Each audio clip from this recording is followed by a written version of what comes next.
pendahuluan. Khot merupakan salah satu daripada hasil kesenian yang indah dan halus. Namun, melalui khot juga kita dapat menyampaikan suatu maksud. Khot merupakan khazanah tertua yang dimiliki oleh orang Islam. Justeru, generasi muda perlu memartabatkan dan memelihara khazanah ini. Pemilihan peralatan perlulah dititik beratkan untuk mendapatkan hasil yang terbaik. Video ini kami akan menjelaskan peralatan yang digunakan dari zaman dahulu hingga kini. Kami juga akan menjelaskan bagaimana penghasilan biasa khot, jenis dakwah dan akhirnya langkah untuk buat khot.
Cara-cara penghasilan pena khot. Berikut adalah gambar bahagian yang akan diraut.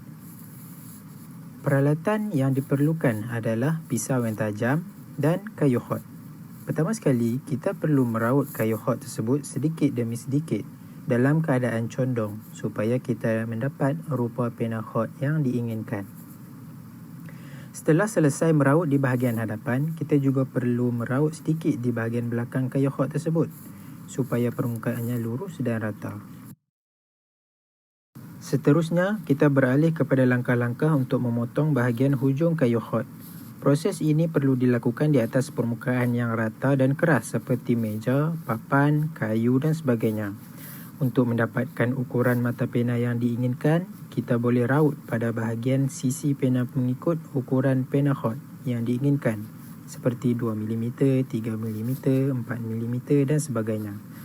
Akhir sekali, pena khot kita sedia untuk digunakan. Penggunaan dakwat dan kepelbagaian warnanya.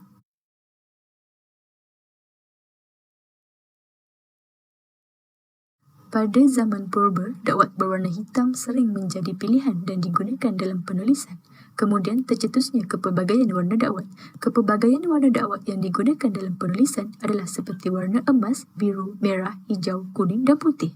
Kepelbagaian warna dakwat ini adalah bertujuan untuk mendekorasi sesuatu petikan dan membuat tanda di dalam petikan. Sebagai contoh, warna merah seringkali digunakan untuk menulis tajuk sesebuah penulisan. Penghasilan dakwat di tanah Melayu.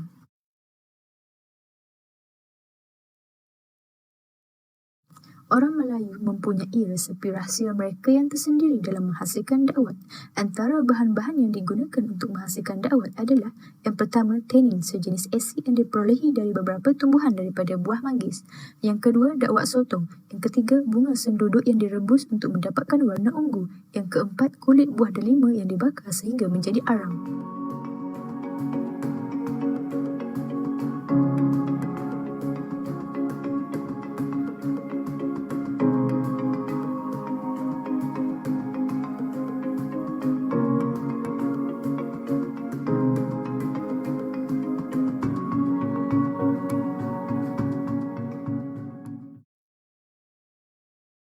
Baiklah, sekarang kita beralih pula kepada langkah-langkah penghasilan dakwat secara tradisional. Sebagai contoh, untuk menghasilkan dakwat merah, kita akan menggunakan buah manjagani atau buah keras.